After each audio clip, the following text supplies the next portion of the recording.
There's one important SEO concept that I see a lot of students making mistakes on, so I just wanted to make this lecture to clarify it for you in case you're not aware of it.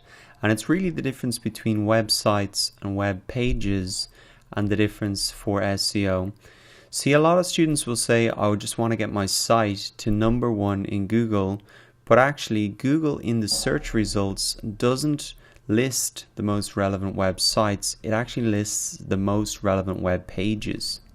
For example, if I search for digital cameras in Google, the first search result that comes up is the digital cameras page on the Best Buy website. The reason Google displays this is obviously it helps me get the information that I want faster. And so the point that I'm making is that when we learn about keyword research, content optimization, and building authority and links around our content, you need to think about it on an individual page basis. The 3 steps you'll have to do for each page you want to rank for.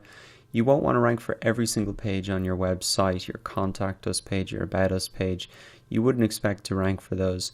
But for the pages you're trying to rank for, you really need to engage all of these 3 steps on an individual page basis.